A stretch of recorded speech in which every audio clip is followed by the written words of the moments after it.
Hello, welcome back to my channel. My name is Abigail Grace, or Abby, and today we are filming my June reading wrap-up. I this month really paused and did not read that much fan fiction. I read only 3, I believe. Only 3. So, as usual, I will go through my fan fictions first. You can skip to this point in the video if you don't want to hear me talk about fan fiction, but I should be able to fly through them. So, let's get into it. First, I read 3 Wizards and a Baby, and this was just like, I wanted something like fun and kind of lighthearted, and this was that. It was silly, and it was like Hermione has a baby and they don't know who the dad is, but she lives like with Theo and Draco and Blaze. Pansy also lives there, but that doesn't go in the title. I ended up giving it 3 stars. Draco, like Daddy Draco, is just always gonna be it for me, so 3 stars to that. Next, I read Sacramentum, and this is a marriage fic. It's not marriage law. It's like Hermione discovers that the Wizengamot is going to use the arrest of Draco to like quell a resurgence of Death Eaters, and Hermione's like, no, you can't do that. And in order to prevent it, she's like, let's like court, then the public opinion will like shift and everyone will like you. He's like, no, that's not gonna work. So they have to get married. So they do get married. And it was 4.5 stars. I really liked it. It was like the right balance of like fun and like sexy, but not super like heart-wrenching, which a lot of fics are. So I appreciated that from this one. And then I read Say My Name, which was a dreary fic, and this is an 8th year dreary. Harry basically overhears Draco wanking, and he says Harry's name when he comes, and so Harry like starts to have these like fantasies about Draco. They get partnered up for a project they have to do together, and they spend more time together. It's sweet, and I love Draco and Harry. Like, I think they're a fun pairing as well. So those are the 3 fan fictions that I read in June. Now we will get into, oh, I forgot. I also read 14,000 Galleons, and this is a Draco, Harry, and Hermione triad. Harry and Draco are already like in a relationship. Hermione's just getting out of a pretty abusive, honestly, marriage with Ron, and she starts nannying Scorpius to help pay off her lawyer fees, and Draco and Harry are both Aurors, and I love it. Very spicy. I ended up giving that one 3 stars. So let's get into the books that I read this month. This was a high reading count month for me. I read a lot. So we are gonna go through these as quick as possible. And all of these are behind me, just like in a pile, so I'm gonna have to dig around for them. But first, I read Luck of the Draw by Kate Clayborn. I have read a few Kate Clayborn books now, and I have enjoyed all of them. They're usually very good, and this one was no different. Zoe wins the lottery with her friends, and they split the winnings, and because of that she quits her job, but she has this like guilt over a case that she won. She was a lawyer, and so she tries to go and apologize to the family, but instead of the parents being there, their son is there, and in order to kind of make up for it, he's like, hey, this is what you can do for me. You can pretend to be engaged to me, and so I can get this camp. Basically, the camp that he grew up going to, they're selling it and he really wants to buy it, but they're only really looking to sell it to people that have like are ready to settle down, like have family, and he does not. And so he's like, we need to pretend to be in love and engaged so that I can buy this camp. And of course, any like fake dating, fake engagement is always going to be a win for me. So I gave this 3.75 stars.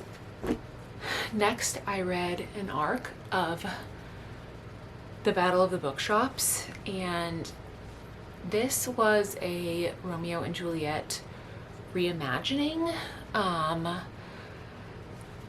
It's two rival families.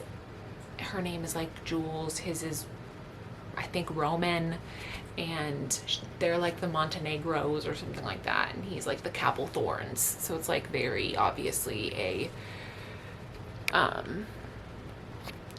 reimagining, but he opens up a bookstore right across the street from their family bookstore, and they have like a competition, but eventually they fall in love. It was just okay. I would not be like, you have to read it. It was 2.75 stars for me, almost 3, but it wasn't amazing.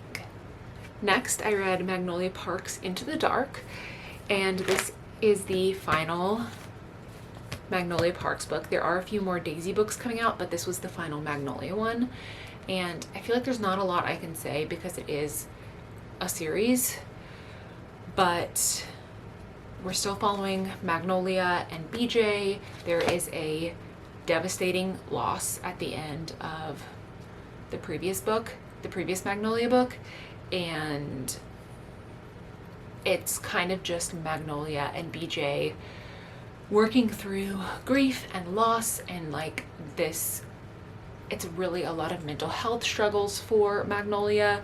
I cried so much while reading this. It was so good. And I love Magnolia and BJ. Like,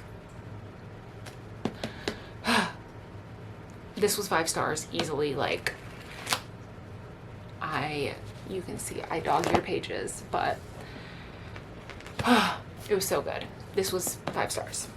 Next, I read Harry Potter and the Sorcerer's Stone. I actually listened to this, but because of my fanfiction era, was like, I want to do a reread of the Harry Potters. So I requested it from Libby. I listened to the audiobook. It's so nostalgic and fun and sweet, and I forget how the first few books are definitely meant for children. Like, Harry and Ron and Hermione are 12. Like, it's very middle grade. And obviously as Harry and the trio get older, so the books are meant for older children. Like, you get to a little bit more YA towards the end of the series rather than being so middle grade, whereas the first one is clearly middle grade.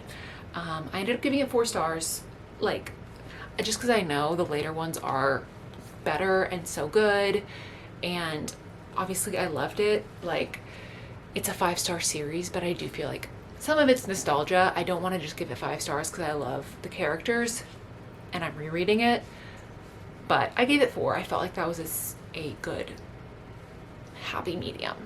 Next, I read an arc called Well Actually by Maisie Eddings, and this is about a woman who, she has like a similar like talk show to Chicken Shop Date, but they eat hot dogs instead of chicken, and an ex of hers is like a TikTok, like kind of like relationship advice like guru, and she stitches or duets one of his videos and talks about, like, basically airs out like, oh, like he didn't even make me come, like he wasn't like this, like he's just pretending, and it goes viral. And so they agree to do like a series of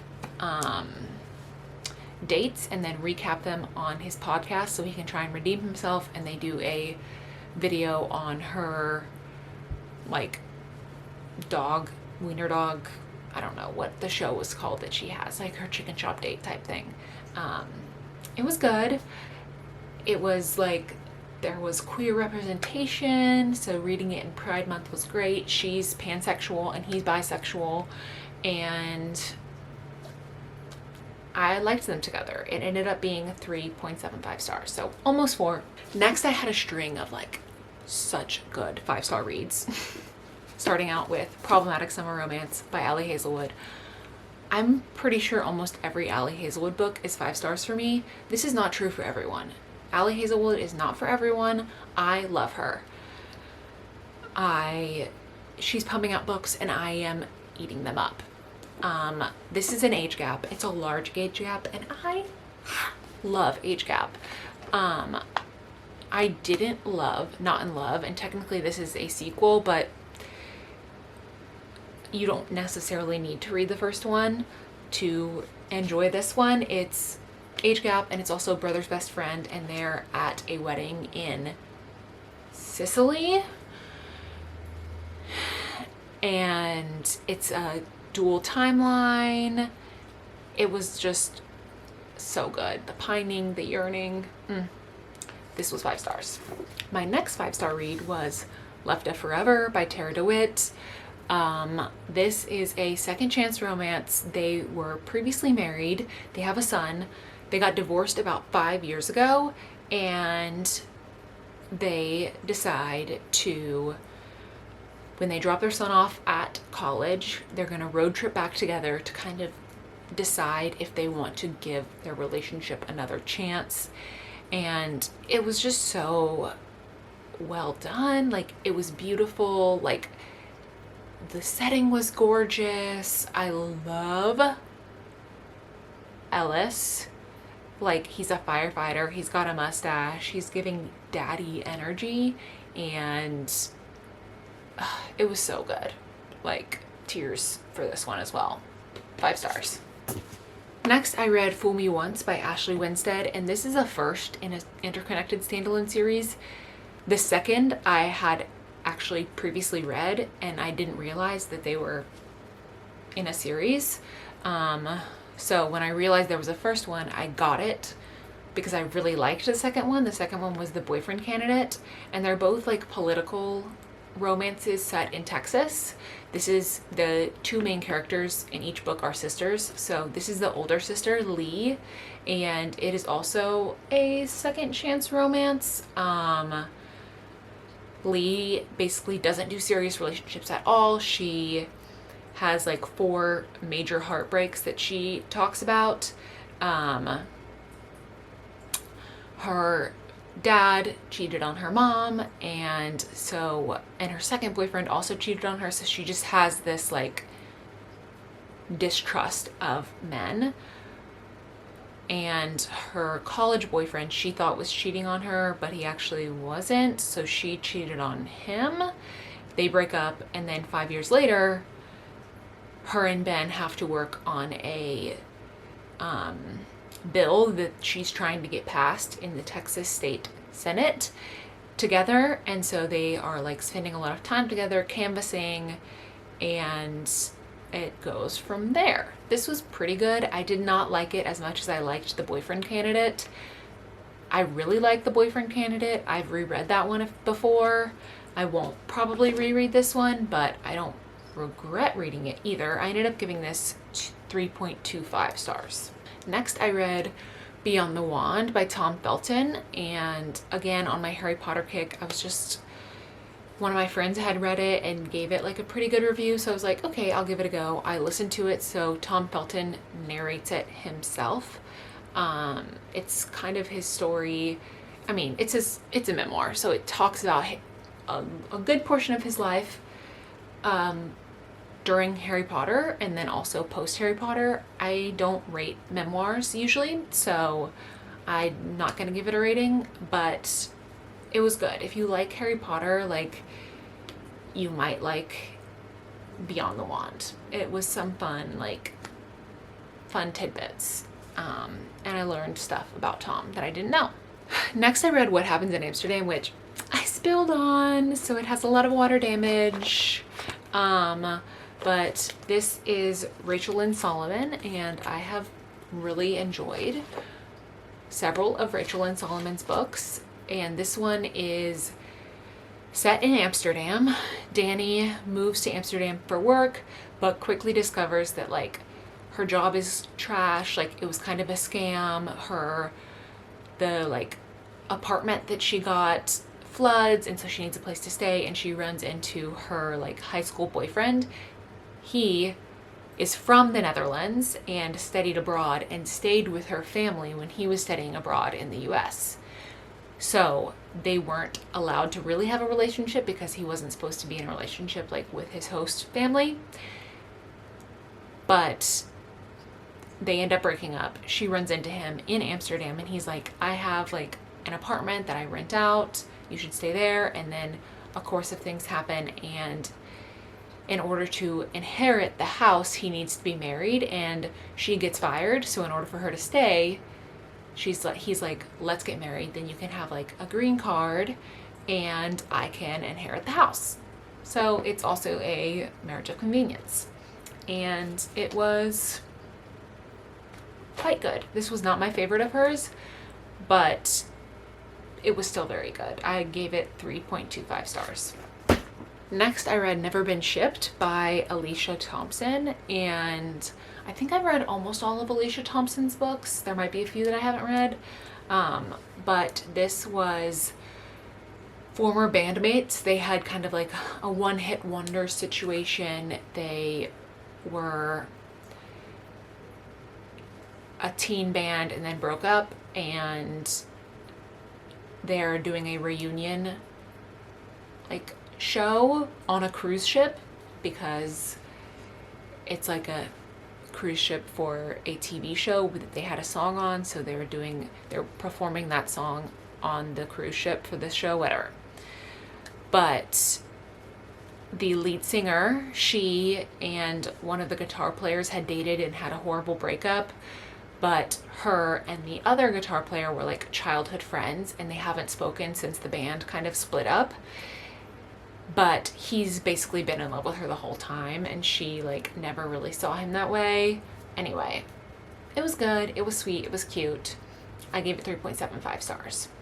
Next, I read The Wild Huntress by Emily Lloyd Jones, and this is a standalone.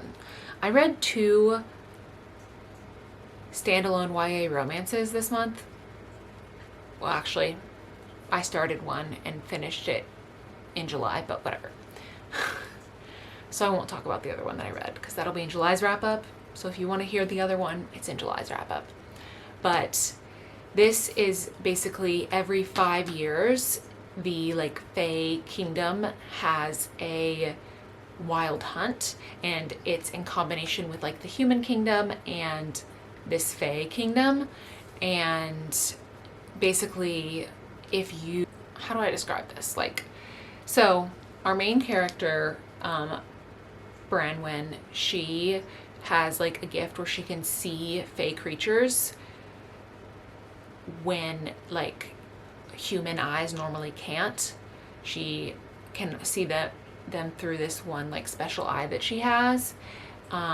So she gets basically hired by Gwydion, and he is he can channel and control plants, and he wants to infiltrate the wild hunt and compete so that his sister can be on, whatever. It's kind of a long story, but he hires her, so they go into the wild hunt together, and then they team up with a third person, which is priory, and he's the prince of the like human king, and he was raised by monsters. So he was kidnapped and taken from the palace as a child and raised by monsters, a monster, and he also teams up with them in the hunt. So they band together against, like, to hunt in this whatever hunt. And there's like monsters, and they all want to win, because if you win, then you get a boon, or like the Fae King will like grant you whatever you ask for. So this was pretty good for a YA romance. Sometimes YA is too simple for me. This one was simple, but not too simple. So I appreciated that. It's also standalone, which, as I said, is rare. So sometimes I'm like, I don't get into a whole nother series. Not to worry. This was 3.75 stars.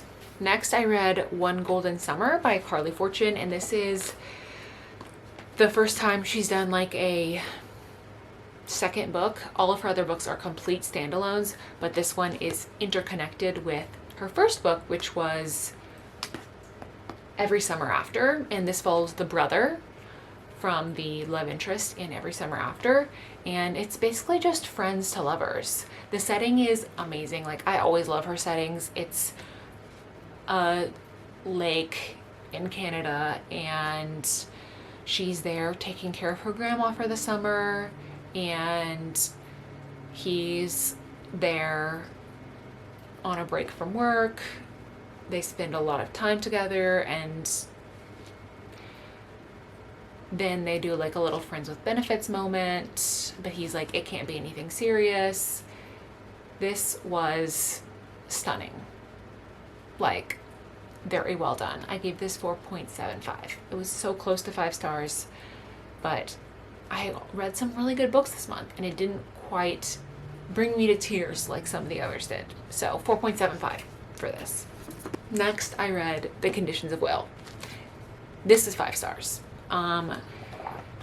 This is by Jessa Hastings, who also wrote Magnolia series. So I have now read all of the Magnolia series and this one. Her only book out that I haven't read is Never, which I might get to soon, but Jessa has a new book coming out in July, and so I wanted to like read her backlist before I read her new book. This is a complete standalone, and it follows Georgia. She has to go home because her dad unexpectedly dies.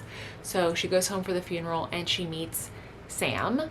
He is her brother's sponsor. Her brother is an alcoholic, and basically they instantly have a connection, but try and keep it like hidden. And when the will is read, there's some like shocking things revealed. And oh, important fact, Georgia is also like a lie detector. Like, she reads facial cues and can like read people's faces if they're lying or not. So that's also like a fun tidbit, and this was really, really good. 5 stars. Next, I read Passion Project by London Sperry. This is in a video that I filmed, so I won't talk about it a ton, but it's basically Bennett and Henry get set up on a first date, but she decides not to go. She is depressed, and basically admits to Henry that she doesn't have a passion. She's not ready to find love again, and Henry offers to help Bennett find her passion. So they start this passion project where every Saturday they go and do something new. And Bennett is like working through her depression, and there's a lot, but this was quite good. I had never read anything by London Sperry before, and I enjoyed it. It was a book of the month book in April, so I recommend. This ended up being 4.25 stars. Next, I listened to Colin Jost's memoir, A Very Punchable Face. This was really good. I would recommend this. One of my coworkers said it was like one of her favorite books. She really enjoyed it, and so I decided to listen to it. He narrates it himself and he does such a good job. It's hilarious. Again, I don't rate memoirs, but I would highly recommend Colin's. Next, I read Slow Burn Summer by Josie Silver, and this is about a woman who is a recent divorcee and also a mom, and she reaches out to her old agent because she used to be an actress, but after her divorce, she needs to work again, and so she's like, do you have anything for me? But her old agent has actually passed and his son is now in charge, and so his son ends up being her agent and saying like, here's, you can pretend to be this author. Basically, it's a well-known author, but they don't want their name attached to the book, so we need someone to like play the author. So she pretends to be an author of this book, and that's kind of the gist of it. There's a romance between her and the agent, and it was pretty good. I gave this one 4 stars. Next, I reread Promise Me Sunshine. As I said, this was a reread, so it was 5 stars. I had the arc of this and read it in the fall and absolutely loved it.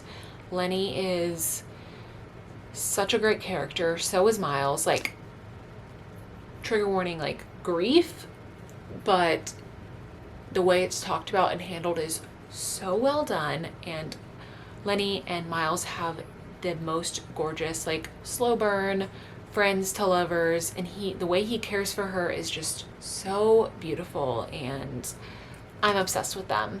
This was 5 stars. And finally, One for My Enemy by Olive E. Blake. This is a Romeo and Juliet reimagining as well, similar to the Battle of the Bookshops. This one was better. It's set in modern day New York, and it's 2 rival witch families who are fighting to maintain control of their respective criminal empires. So it's laid out similarly to a play, like with acts and scenes, and the book is gorgeous. It has pictures as well. It's kind of hard to describe it. Like, obviously, if you know the story of Romeo and Juliet, you know the general idea of how things are going to play out with this. I talked about it in a reading vlog for this month, so go watch that if you want to hear me talk about it more, but I did end up giving it 3.75 stars. And with that being said, those are all the books that I read this month.